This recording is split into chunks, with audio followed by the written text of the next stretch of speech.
الغەفار یانی چی؟ یانی لێخۆشبوون لە چی خۆشە؟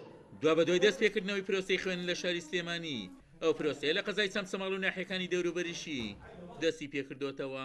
بڕیارماندا لە حەڤەی 12 کە دەرگای قوتابخانەکان واڵا بکەینەوە و دوێنێ ئێمە یەکەم قوتابخانە بووین لە ئەم سنوورە هاتین داوامی ئاساییمان کرد و هەروە بانگەوازمان کرد لە بڵانگۆی مزگەوتەکانەوە بۆی قوتابی خۆشەویستەکان بێنە دەوام بکەن و ئەمڕۆ یعنی کۆمەڵێک کەم لە قوتابیان هاتوون داواکارین لە کەسوکاری قوتابیان بە زووترین کات مناڵەکانیان بنێرنەوە بۆ قوتابخانە و بۆ خوێندن.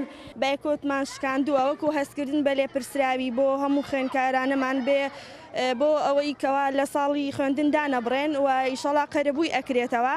داواکارین لە کەسوکاری خوێندکاران کە خوێندکارەکانیان بنێر مناڵەکانیان بنێرن بۆ ئەوەی کەوا بەجددی دەستکەین بە دابەشکردنی کتێب و دەستکەین بە وانەوتنەوە لە هۆڵەکانی خوێندندا.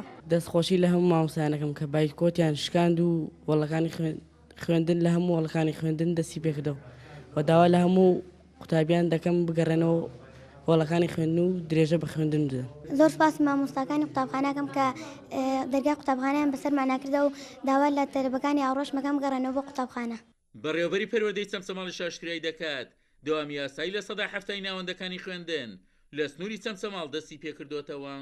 بەشێکی زۆر ئەگادارین ئێمە خۆیان ڕێکخستەوە بەشنی ناوبینەی قوتابخانە خوێندنگا و هەروەها ئەمڕۆ و دوێنێکشدا بەشکردنی کتێب بەسەر قوتابیان و خوێندکارانە یعنی ئامادەکاری تاوکراوە بۆی دووبارە ئینشاڵڵا بتوانن دەست بکەنەوە بە دەوامکردن. سەبارەت بۆ مامۆستانی کەوا داوامەکەنیان داوام ناکەنوانی بەردەوامن لە بایکۆت ئێمە ئاخیر شتەوە بووە کە کۆمەڵە ڕێنمایمان بۆ هاتووە لە وەزارەتەوە سەبارەت بۆی کە بێ ڕۆژانە ئێمە چەند قوتابخانە خوێندنگە داوامەکە لە سنوورەکەیە ئەم بەڕێوەبەرێتی گشتی هەم وەزارەت ئاگادار بێ تەواجدی مامۆسایان بە هەمان شێوە وەرئەگیرێ یعنی غیاب و هاتن و نەهاتنی مامۆسایان لە ناو قوتابخانەکان وەرئەگیرێ ئیشراف سەر پرشتیارانی کارگەڕی سەردانی بەردەوامی قوتابخانە خوێندنگەکانکەن بۆ ئاگاداربوون لە داوامکردنیان داوام نەکردن. بەڕاستی ئێمەش پێیانمان ئەوەیە لێرە پێشتریش ڕامان وا بووە کە ئێمە بە هەردوو ڕێگاکە هەر جێگەی شانازیە بۆ مامۆستا بەڕاستی بایکۆتکردن داوای مافی خۆمان کردووە بە شێوەیەکی باش و جوان و ڕێک و پێک کە بایکۆت ئەشکرین ئەچین مناڵ خزمەتی مناڵی فەقیر و هەژارەکەین و ئەچینە سەر پیشەکی خۆمان هیچ شتێک نییە ئێمە وەکو مامۆستا شەرمی لێ بکەین بە بایکۆتکردن یاخود بەگەڕانەوە بۆ داوامکردن.